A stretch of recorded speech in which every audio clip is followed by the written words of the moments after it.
I think it's pretty obvious that any problems between Trump and Powell in 2024 was all kayfabe.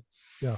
Um, it was pretty obvious that there were a lot of things that were happening to try and create split between Trump and Powell. I'm not saying that there isn't problems between the Trump administration and the Right. Federal Reserve, right? Right. But those are two different things. If you look at Trump's tweet after the FOMC meeting, he was very critical of the Fed.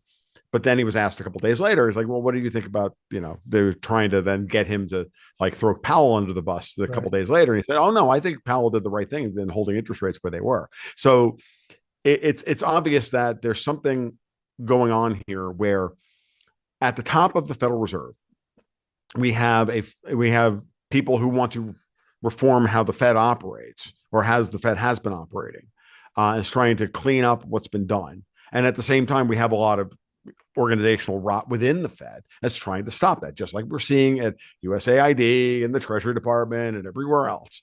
I'm interested to see what happens here because I know, I guess part of the reason why you and I wanted to talk today was because we got Elon Musk and Ron Paul thinking about auditing the Fed, Yeah.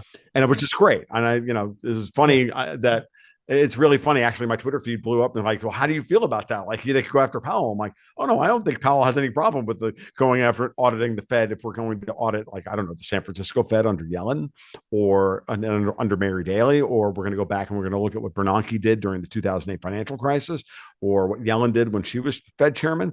There's a part of me that really does believe. I mean, maybe I'm wrong about this. Maybe Powell will fight this tooth and claw, but I haven't heard anything from Powell yet. So